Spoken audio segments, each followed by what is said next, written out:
बिस्मिल्लाहिर्रहमानिर्रहीम। अस्सलाम वालेकुम everyone, hope you all are doing well. आज हम बात करेंगे रेमेडीज़ इन टॉट के बारे में। अगर हम पहले रेमेडी का लफ्जी मतलब देखें तो वो आ जाता है हमारे पास तलाफ़ी, मुदावा या भरपाई की सूरत में। इसके अलावा अगर हम इसका इंग्लिश में डिटेल्ड मतलब देखें तो वो कहता है the violation of right is prevented, redressed और कंपनसेटेड। कि अगर हमारे राइट को पहले तो वायलेशन से बचाएगी और अगर वायलेशन हो गई तो ये हमें रीड्रेस करेगी, हमें कंपनसेशन देगी। उसके बाद अगर हम डेफिनेशन की तरफ चले जाएं तो डेफिनेशन कहती है, ब्लैक्स लॉ डिक्शनरी की हम डेफिनेशन देखेंगे, वो कहती है the means of enforcing a right, the means जिनके थ्रू हम अपना राइट इन्फोर्स कर सकते हैं, उसको अगर रॉन्ग कमिट हुआ है तो रॉन्ग को प्रिवेंट या फिर रीड्रेस कर सकते हैं और एक लीगल और इक्विटेबल रिलीफ हासिल कर सकते हैं। The means of enforcing a right और प्रिवेंटिंग और रीड्रेसिंग अ रॉन्ग और गिविंग अ लीगल और इक्विटेबल रिलीफ। उसके बाद अगर हम बात करें मैक्सिम की कि ये किस मैक्सिम पर बेस कर रहा है, तो ये मैक्सिम पे बेस कर रहा है उबी जस ईबी रिमेडियम। पहले लेक्चर में हमने बड़ा डिटेल में इसको पढ़ा था। उबी जस ईबी रिमेडियम एक हमारे पास लैटिन मैक्सिम है जिसका मतलब है there is no wrong without remedy, if there is a wrong there is a remedy. यानी कि कोई भी अगर रेमेडी नहीं है तो मतलब रॉन्ग ही नहीं हुआ, और अगर रॉन्ग हुआ है तो there must be a remedy. जिसके अंदर हमने डिटेल में केस लॉ के थ्रू पढ़ा था, लिटिंग वर्सेस कूपर का हमने केस लॉ भी पढ़ा था। इसके बाद हम फर्दर चलते हैं कि हमारे पास रेमेडीज इन टॉर्ट में कैटेगरीज कौन कौन सी है। हमारे पास दो तरह की रेमेडीज होती हैं, जुडिशियल रेमेडीज होती हैं और एक्स्ट्रा जुडिशियल रेमेडीज होती हैं। जुडिशियल रेमेडीज में हमारे पास फर्दर 3 काइंड्स ऑफ रेमेडीज हैं, जिसके अंदर हमारे पास डैमेजेस हैं, इंजंक्शंस हैं, स्पेसिफिक रेस्टिट्यूशन ऑफ प्रॉपर्टी है। अगर हम एक्स्ट्रा जुडिशियल रेमेडी की बात करें तो इसके अंदर बेसिकली सेल्फ हेल्प रेमेडी आ जाती है। और लेकिन इसके अंदर ना प्रॉब्लम ये है कि जब लोग सेल्फ हेल्प रेमेडी की तरफ जाते हैं, उसको resorted to self help remedy, तो उनके ऊपर सिविल और क्रिमिनल एलिगेशंस रख जाते हैं कि इन्होंने ये अपने राइट को हासिल करने में अपना ही राइट जिसकी कंपनसेशन को खुद ही लेनी थी उसमें इतना एक्सीड कर गए हैं कि इन्होंने लॉ अपने हाथों में ले लिया इटसेल्फ, और लॉ एंड ऑर्डर की प्रॉब्लम्स क्रिएट होती हैं इस तरह। तो इसके कुछ ड्रॉबैक्स भी हैं एक्स्ट्रा जुडिशियल रेमेडीज के, वो हम फर्दर डिटेल में आगे एक्स्ट्रा जुडिशियल रेमेडीज को पढ़ेंगे। फिलहाल हम चलते हैं जुडिशियल रेमेडीज की तरफ। जुडिशियल रेमेडीज में सबसे पहले हमारे पास हम उसकी डेफिनेशन देखेंगे जो कि कहती है the remedy which is granted by the court. ऐसी रेमेडी जो हमें कोर्ट ग्रांट करे वो हमारे पास जुडिशियल रेमेडीज के अंदर आ जाती है। डैमेजेस की हम बात करें जो कि first category of judicial remedies हैं, तो उसके अंदर हमारे पास हम सबसे पहले ब्लैक्स लॉ डिक्शनरी की डेफिनेशन देखेंगे जो कि कहती है of or relating to the monetary compensation for a loss or injury to a person और प्रॉपर्टी, कि एक इंसान या उसकी प्रॉपर्टी को जो लॉस या इंजरी हुई है उसके बदले में जो हमें मॉनेटरी कंपनसेशन दी जा रही है, मॉनेटरी कंपनसेशन ग्रांट की जा रही है। अगर हम मॉनेटरी कंपनसेशन की बात करें, the compensation which can be measured in terms of money, ठीक है, ऐसी कंपनसेशन हमें दी जा रही है तो हमारे पास डैमेजेस के अंडर आएगी। अगर हम ऑक्सफोर्ड डिक्शनरी ऑफ लॉ की बात करते हैं तो हमें कहती है the sum of money awarded by the court है द कंपनसेशन फॉर द टोट कमिट हो गया, उसकी कंपनसेशन के लिए हमें कोर्ट जो सम ऑफ मनी अवॉर्ड करेगी कि हाँ तुमने इसको इतने पैसे देना है, अगर तुमने इसका गलत किया है तो उसके थ्रू हमें कंपनसेट करेगी, पैसों के थ्रू हमें कंपनसेट करेगी, मनी के थ्रू हमें कंपनसेट करेगी, तो वो डैमेजेस के अंडर फॉल करते हैं। अब हम बात करेंगे काइंड्स ऑफ डैमेजेस के बारे में। हमारे पास काइंड्स ऑफ डैमेजेस में 5 डिफरेंट काइंड्स ऑफ डैमेजेस आ सकते हैं जो हमें अवेल कर सकते हैं as a compensation in the tort through the courts, ठीक है। जिसके अंदर सबसे पहले हमारे पास कॉन्टेम्पचुअस डैमेजेस हैं। अगर हम कॉन्टेम्पचुअस डैमेजेस की बात करें तो they are awarded when technically a wrong is committed. ये हमें तब अवॉर्ड किए जाते हैं जब टेक्निकली रॉन्ग तो कमिट हुआ है लेकिन सर्कमस्टेंसेस ऐसे हैं कि कोर्ट को लगता है कि यहाँ पे ऐसा सूट फाइल करने की जरूरत नहीं थी। जैसे अगर हम एक एग्जाम्पल के थ्रू देख लेते हैं जिसमें green versus brown, let us consider an example of green versus brown case.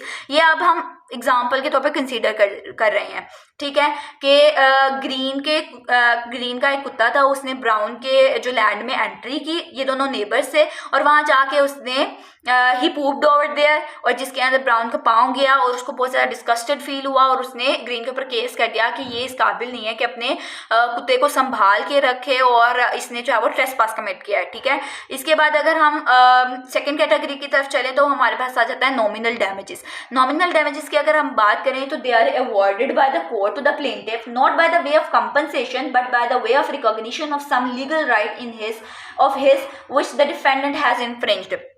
अगर हम नॉमिनल डैमेजेस की बात करते हैं तो ऐसे डैमेजेस होते हैं जो हमें प्लेंटिफ को तब मिलते हैं जब बेसिक मकसद जो है वो कंपनसेट करने से ज़्यादा ये है कि जिसने इन्फ्रिंज किया राइट, जो डिफेंडेंट है उसको पता लगे कि प्लेंटिफ का ये राइट है और वो उसको एक्सेप्ट करे और उसको आगे से इन्फ्रिंज ना करे और उसको जो है वो प्रॉपरली रिकॉग्नाइज करें। जैसे हमारे पास एशबा वर्सेस वाइट के केस में हुआ था, जो कि हमने अपने फर्स्ट लेक्चर में बहुत डिटेल में पढ़ा था। इसके अंदर क्या हुआ था कि एशबा एक रजिस्टर्ड वोटर था, वाइट ने वाइल काउंटिंग द वोट्स उसके वोट को काउंट नहीं किया था, उसने केस कर दिया था, हाउस ऑफ लॉर्ड ने उसको केस को सुना था और कहा था ये एक्शनेबल है, और उसको फिर नॉमिनल डैमेजेस ग्रांट हुए थे। ठीक है, इसके अंदर एशबा को नॉमिनल डैमेजेस ग्रांट हुए थे कि उसका राइट रिकॉग्नाइज किया गया था कि he is a registered voter, तो उसका वोट काउंट होना चाहिए। उसके बाद अगर हम थर्ड कैटेगरी की बात करें तो इसमें हमारे पास सब्सटेंशियल डैमेजेस आ जाते हैं। They are a sum of money which is awarded to the plaintiff as a fair and equitable compensation for the injury suffered by him। ये हमें मनी की फॉर्म में अवेल होते हैं। ठीक है, कोर्ट हमें अवॉर्ड करती है in the form of sum of money, जो कि हमें दिया जाता है as for the compensation of injury और लॉस सफर्ड बाय अस। जो इंजरी और लॉस हमने सफ़र किया उसके बदले में हमें मॉनेटरी कंपनसेशन दी जाती है। ठीक है, सम ऑफ मनी अवॉर्ड किया जाता है। उसके बाद अगर हम इसकी एग्जांपल देखें, जो जैसे ट्रेसपास के ज़ुमरे में अगर कोई आपको अनलॉफुली इम्प्रिजन कर लेता है या अनलॉफुली आपके लैंड में आ धमकता है, तो इन सिलसिलों में हमें बेसिकली नॉर्मली हमें जनरली सब्सटेंशियल डैमेजेस मिलते हैं।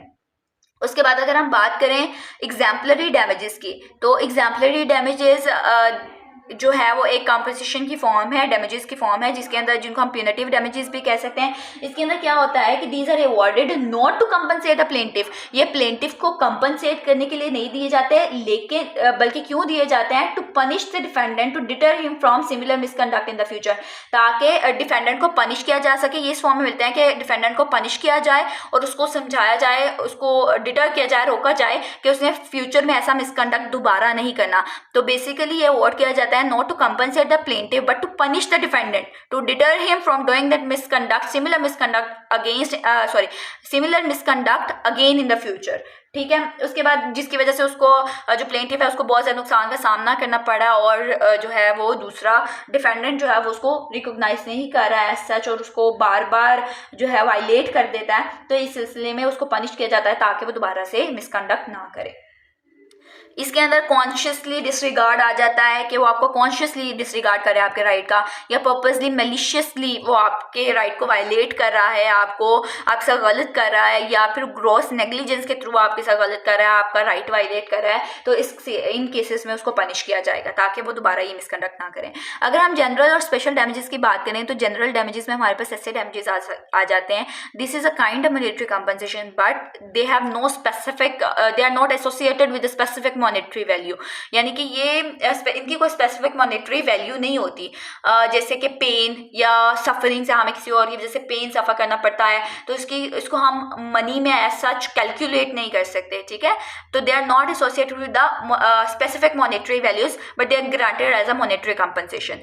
ठीक है, उसके बाद अगर हम स्पेशल डैमेजेस की बात करें तो स्पेशल डैमेजेस में हमारे पास ऐसे डैमेजेस आ जाते हैं जिनको हम मॉनेटरी लेवल पे जो है वो कैलकुलेट कर सकते हैं, और which are refer to the monetary losses that are associated with a specific monetary value, जिनकी कोई specific monetary value होती है। फॉर एग्जाम्पल अगर कोई एक्सीडेंट हुआ है तो उसकी वजह से जो हमारे लॉसेज हुए हैं, या फिर जो हमारे मेडिकल बिल्स हैं, या फिर जो हमारी व्हीकल को या हमें फिजिकली या हमारी किसी चीज़ को नुकसान पहुंचा है, तो वो उसके जो बिल्स वगैरह हो गए, एक्सपेंसेस हो गए, वो हमारे पास स्पेशल डैमेजेस में आ जाते हैं, जो कि which are associated with a specific monetary value.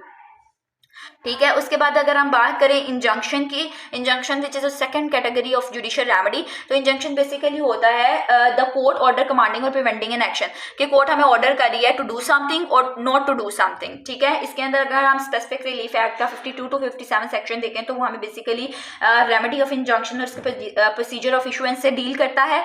उसके बाद अगर हम बात करें इंजंक्शन की एज सच फर्दर, तो इसके अंदर हमारे पास डिफरेंट काइंड्स ऑफ इंजंक्शंस आ जाती हैं, जैसे कि टेम्परेरी इंजंक्शन आ गई, परमानेंट इंजंक्शन आ गई, प्रोहिबिटरी इंजंक्शन आ गई, या मैंडेटरी इंजंक्शन आ गई। परमानेंट जो कि परमानेंट तौर पे हमें जो है अवेल हो कि कॉन्टीन्यूसली ये काम करते रहना, टेम्परेरी जो बस एक के बाद फुल स्टॉप लग जाए, या जो टेम्परेरीली तौर पे हमें अवेल हो। ठीक है, इसी तरह प्रोहिबिटरी कंपनसेशन में हमें आ जाता है जब कोर्ट का ऐसा ऑर्डर होता है जो कि रिस्ट्रेन कर देता है अगले इंसान को फ्रॉम डूइंग, कॉन्टिन्यूइंग और रिपीटिंग अ रॉन्गफुल एक्ट। जब ऐसा कोई कोर्ट का ऑर्डर हो तो वो हमारी प्रोहिबिटरी इंजंक्शन में फॉल करता है। इसी की तरह अगर कोर्ट हमें कोई ऑर्डर करती है to do something, to do a positive act, enjoin him to do something, some positive act which will put an end to the wrongful state of things created by him or which will discharge his legal obligation। यानी कि court हमें कोई ऐसा order करती है, कोई positive काम करने का ऑर्डर करती है जिसकी वजह से जो एक चेन चल रही थी रॉन्गफुल एक्शंस की उस पर फुल स्टॉप लगता है और हमारी लीगल ऑब्लिगेशन जो होती है वो फुलफिल हो जाती है। इसी तरह इसको हम मैंडेटरी कंपनसेशन करते हैं जिसके अंदर एक पॉजिटिव एक्ट को करना होता है, प्रोहिबिटरी में हमें रुकना होता है, नहीं करना होता है, यानी कि हमें गलत कामों से रुकना है और रोकने का ऑर्डर देती है और मैंडेटरी में हमें कोई पॉजिटिव काम करने का ऑर्डर देती है। उसके बाद अगर हम बात करें तो in the injunction is said to be prohibitory, हमने जैसे फर्स्ट केस में पढ़ा था कि जहाँ पे वो हमें मना कर रही है। उसके अलावा क्या होता है कि इंजंक्शन हमें तब ग्रांट की जाती है जबकि हम प्रूव करते हैं कि यहाँ पे या तो कोई डैमेज हुआ है या फिर कोई अप्रीहेंडेड डैमेज है। अप्रीहेंडेड डैमेज की अगर हम बात करें तो वो हमारे पास महादेव वर्सेस नारायण केस में हमें ये जो है हेल्ड किया गया था कि the apprehended damage must involve the imminent damage of the substantial kind और injury that will be irreparable. कि अप्रीहेंडेड डैमेज वो डैमेज है जो जिसके अंदर मतलब अगर अप्रीहेंडेड डैमेज ऐसा हो कि वो अंदेशा हो कि वो डैमेज होने वाला है और वो सब्सटेंशियल काइंड का डैमेज है और वो इररिपेयरेबल है, यानी कि उसकी कोई रिकवरी नहीं हो सकती, इन केसेस में हमें इंजंक्शन ग्रांट की जाती है। उसके बाद अगर हम बात करें या फिर हमें एक्चुअल डैमेज हो चुका हो तो उसमें हमें जो है वो इंजंक्शन ग्रांट की जाती है। अगर हम बात करें थर्ड कैटेगरी की तो वो आ जाती है रेस्टिट्यूशन ऑफ प्रॉपर्टी, जहाँ पे it is granted where the plaintiff has been wrongfully dispossessed of his lands or goods, जहाँ पे जो plaintiff है उसको unlawfully wrongfully उसके land और goods से dispossess कर दिया गया, उनके ऊपर जाके अपना ही कब्जा जमा लिया गया है, उन केसेस में हमें ग्रांट की जाती है जिसके थ्रू क्या होता है the property must be returning to the proper owner, property जो है वो प्रॉपर ऑनर को वापस की जाती है और जो उसके मॉनेटरी लॉसेस होते हैं यानी कि जो उसको मॉनेटरी लेवल पे जो उसको मनी के अंडर जो है उसको लॉसेस हुए हैं उसका सामना करना पड़ा है, उसके लिए हमें मॉनेटरी कंपनसेशन ऑफ लॉसेस दी जाती है। या फिर कोई भी लॉस हुआ है हमें तो हमें मॉनेटरी कंपनसेशन ऑफ लॉस जो है वो अवेलेबल होगी, वो हम ले सकते हैं और जो प्रॉपर्टी है वो प्रॉपर ऑनर को दी जाएगी और उसको मॉनेटरी कंपनसेशन ऑफ लॉसेस भी दी जाएगी। उसके बाद अगर हम बात करें जुडिशियल रेमेडी की, एक्स्ट्रा जुडिशियल रेमेडी की, तो एक्स्ट्रा जुडिशियल रेमेडी जैसे हम पहले भी बात कर चुके हैं तो a remedy which is not obtain from a court, जो कि कोर्ट के थ्रू हमें नहीं मिलती, ये सेल्फ हेल्प रेमेडी होती है, बियॉन्ड द कोर्ट हमें मिलती है, हम खुद अवेल करते हैं इसको। इसके अंदर हम जो है इसके अंदर इसका मतलब अगर हम देखें तो something which is done without the judicial proceedings, ऐसी रेमेडी जो हमें जुडिशियल प्रोसीडिंग्स को फॉलो ना करते हुए यानी कि जुडिशियल प्रोसीडिंग्स के बगैर ही हमें मिल जाए, सेल्फ हेल्प रेमेडी जो हम खुद ही अपने राइट की कंपनसेशन खुद ही अवेल करें। ठीक है, जैसे कि एक्सक्लूजन ऑफ अ ट्रेसपासर और re entry on the land, ये हमारे पास एक सेल्फ हेल्प रेमेडी है कि जिसके अंदर कोई अगर ट्रेसपासर आ जाता है और हमारे लैंड पे बिला वजह कब्जा कर लेता है तो हम उसे निकाल के अपने ही लैंड पे री एंटर होते हैं, तो ये हमारे पास एक सेल्फ हेल्प रेमेडी की फॉर्म है एक्स्ट्रा जुडिशियल रेमेडी। इसके बाद अगर हम बात करें एक्स्ट्रा जुडिशियल रेमेडी में तो हमारे पास आ जाती है, सबसे पहले हमारे पास आएगा सेल्फ डिफेंस। सेल्फ डिफेंस हमारे पास एक एक्स्ट्रा जुडिशियल रेमेडी है। इसके अंदर अगर हम देखें सेक्शन 96 to 106 ऑफ पीपीसी, तो ये हमारे पास एक्स्ट्रा जुडिशियल रेमेडी में सेल्फ डिफेंस रेमेडी आ जाती है और इसके अंदर हमें प्रॉपर्ली बताया गया कि हम सेल्फ डिफेंस को अवेल कर सकते हैं जब हमें हमारी प्रॉपर्टी को कोई खतरे का अंदेशा हो या फिर कोई खतरा हो तो हम रीजनेबल फोर्स को यूज़ कर सकते हैं और अपने आप को और अपनी प्रॉपर्टी को और अपनी चीज़ों को बचा सकते हैं, सेल्फ डिफेंस कर सकते हैं। इसके अंदर अगर हमें केस लॉ देखें तो NLR 1980 क्रिमिनल 9 का एक केस है। It was held that the right of self defence of person and property was available to them, कि right of self defence of person और प्रॉपर्टी तो अवेलेबल है और in cases of provocation it is also available there. ठीक है, अगर हम बात करें सेकेंड एक्स्ट्रा जुडिशियल रेमेडी की तो उसमें हमारे पास एक्सपल्शन और री एंट्री आ जाती है कि अगर आपकी प्रॉपर्टियां आपको उसके ऊपर इमीडिएट पोजेशन का राइट है लेकिन कोई ट्रेसपासर आ गया है और आपकी जायदाद पे, आपकी रियल्टी पे, इमूवेबल प्रॉपर्टी पे कब्जा करके बैठ गया है तो आप उसको एक्सपेल कर सकते हो और री एंटर इनटू योर ऑन जो है लैंड जो है वो आप कर सकते हो कि री enter into your on realty हो सकते हो। तो इस तरह आप जब उसको एक्सपेल करते हो और री एंटर करते हो तो आप एक रीजनेबल अमाउंट ऑफ फोर्स जो कि आपको अलाउ है उसका यूज करते हो। अगर आप with in the limit force use करते हुए एक्सपेल और री एंटर करते हो तो ये एक एक्स्ट्रा जुडिशियल रेमेडी है और ये एक लॉफुल रेमेडी है। उसके बाद अगर हम बात करें थर्ड एक्स्ट्रा जुडिशियल रेमेडी की, वो आ जाती है रिकैप्शन। रिकैप्शन मतलब अगर आपकी कोई चीज़ है वो किसी और की प्रॉपर्टी या उसके पोजेशन पे रह गई है और वो उसके ऊपर कब्जा कर लेता है, उसको डिटेन कर लेता है, तो आप वहाँ जाके उसको रिकैप्चर कर सकते हो क्योंकि आपके पास राइट है उसके ऊपर इमीडिएट पोजेशन का। ठीक है, उसके बाद अगर हम चौथी बात करें अबेटमेंट ऑफ न्यूसेंस की, न्यूसेंस बेसिकली हम कहते हैं कोई ऐसी चीज़ जो आपको जो ऑफेंसिव है, जो आपको इंजर कर रही है, जो इंजरी दे रही है या फिर हर्ट कर रही है या फिर अनलॉफुली इंटरफेयर कर रही है, तो आप उसको रिमूव कर सकते हो। अगर कोई ऐसी चीज़ है, in cases of the nuisance private और public, under the certain circumstances and subject to the limitations, the injured party has a right to remove it। तो आपके पास राइट है within the proper limitations कि आप उसको रिमूव कर सको, एब्रेट कर सको। ठीक है। उसके बाद अगर हम पांचवें सेल्फ हेल्प रेमेडी की बात करें, जो कि हमारे पास एक्स्ट्रा जुडिशियल रेमेडी है, तो वो हमारे पास है डिस्ट्रेस डैमेज फीजेंट। डिस्ट्रेस की अगर हम बात करें तो इसका मतलब है राइट टू डिटेन, और अगर हम फीजेंट की बात करते हैं तो इसका मतलब है an object which is run wrong, यानी कि कोई ऑब्जेक्ट या कोई चीज़ आपके साथ गलत करती है तो आपके पास राइट है कि आप उसको डिटेन कर सको। फॉर एग्जाम्पल, अगर किसी और के जानवर आपके लैंड पे आके आपकी कॉर्न और आपका ग्रास और आपकी सारी फसलें खराब कर देते हैं, तो आपके पास राइट है कि when they done damage to you और while they are on your land, आप उनको डिटेन कर सकते हो।